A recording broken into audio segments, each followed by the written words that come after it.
know all of us have already gone through each and every line of our these policies and guidelines. So I will just focus on some common points and some common errors that are generally made by our authors during the submission of the manuscript. These are the common errors that our authors committed during the submission in our first issue also. So we collectively gathered all those errors and we are compiling those errors so that we can make our journal more easy. Dr. Frederick, the requirement of a manuscript is there are some requirements. We need five parts actually for the manuscript. One is the forwarding letter, another is the authorship, the third one is declaration. The fourth one is manuscript with the main page, title page, and abstract page. The fourth and last one is the ethical approval letter or consent letter. Ethical is not required for the case series or case studies. One of the major error we found during our first issue editing is that all the authors generally have written their name and name of the institution in the abstract paper, but which is not required for our manuscript, as our manuscript policy is for the double blind review. So we advise all the authors to omit their names and institution again. Finally, we omitted them and then we sent for the double blind review. This was one of the major error we found in our first issue. Now coming to the typings or font, it should be in 1.15 centimeter spacing and margin should be of 2.5 centimeter. Actually, the title font should be in 16, heading should be in 14, subheading should be in 12, and all should be cited in bold. All the main text and title abstract should be in Times New Roman font with size of 12. All the Ayurveda and margins should be at 2.5 centimeter. These are the general errors we found during the editing of our first issue. That's why I just highlighted few of them. Title I already mentioned that fonts should be of 12 16. Sorry, heading should be of 14. Subheading should be of 12, and all should be cited in bold. The text font should be in Times New Roman and cited in 12. All the Ayurveda word must be in italic. Now, another issue which we found was the translation or the correlation of the Ayurveda words. Usually, our journal recommend that during the correlation of the Ayurveda word, it should be either the standard term that is mentioned in the Namaste portal, or we should use a symbol that is index. For example, if we are using Basti and is correlated with urinary bladder, it is a standard term which is already mentioned in the Namaste portal, so it is correct. But if we are using Basti as a medicated enema without any symbol, then it is wrong as per our policy. So we recommend to put an index while giving the correlation of the Ayurveda, but which are not standard terms. Now coming to the abstract, I already told that most of the authors have written their name and institution in the abstract part also, which we omitted. We prefer 350 words of abstract generally, and non-structural abstract is suggested for review article and case report, and other abstracts should be in structured form. The keywords should be of 3 to 5 words, maximum 5 words, but it should be alphabetically arranged and separated by semicolon. But in most of the journal, it is separated by the comma, and author also doing same mistake in our journal, but we recommend for the semicolon. We try to collect all this. We try to prepare our editorial, our policies based on the PubMed and UGC guideline. So we advise all our editors and assistant editor editorials supports for kindly follow our manuscript policy and guideline.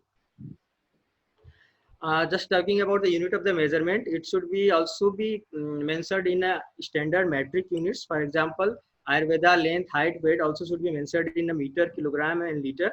Temperature should be in degree Celsius. Blood pressure, mmF, Hg, and details are written in our guidelines. And the SI system standard unit must be mentioned. One of the major issues we found in our referencing styles, because our referencing styles are a bit different from other journals. As most of the referencing patterns are as same as for Vancouver method. We follow the Vancouver method. The number should be in Arabic numerals. More than 6 authors should be cited as cited by et al. Rather than giving all the name of the 6 authors. we capitalize the name and surname of the authors first. And next issue and error we found in citation of the page number. We use small p and then full stop and then number, but most of the author are using capital P. And the next one is volume space and then we are using number. The number should be in Arabic number again. So it should be a volume dot space and then it should be a Arabic number, not in a Roman number. And one of the lacking we found during the submission of the manuscript from our previous author is that they have not mentioned any citation or UI link or PubMed number in their reference pattern. But we recommend that if there is available PubMed number or link, then please insert at the last of your referencing. And coming to the Ayurveda class 6 also, there is a big difference from other different citation referencing pattern from other journals. The name, first of all we will write author's name, then the text of the book, for example Ashtang Sangrah Bhagbhatta, commentary Sasi Lekha Indu. Then after we are using a chapter's name, verse and page number. All should be except page number, all should be in italic. And one of the changes that we have made in our manuscript is that if we have already cited one reference from the Charak Samhita and it is repeated for more than 3 times, then we should not repeat it again and again in the referencing pattern. We can directly write it in our main text. For example, if already Charak Samhita is written in the reference pattern once, and if it repeats to 3 or 4 more times, then we can directly cite is in our main text, not in the reference part. In the main text, we can cite as just give a number and Chikitsa Sthana, chapter, verse, and okay. For example, once we have written verse 21, another from the same Samhita, we can write 23 or another chapter likewise. For more than 3 references from the same textbook, it should not be repeated again and again in the referencing part. The example is already mentioned here. And some of the other issues we found during the editing process is we have restricted our tables and figures only not more than 5, and the legend must be separated in other page as following the PubMed guideline. And for the case study, we just advise or suggest for to use the word up to thousands and reference up to 15 and photograph maximum up to 5. Thank you. These are the major issues we found during the first issue editing. Thank you all. I just tried to cover a brief overview of manuscript guideline for any. Italic hai ya non-italic hai?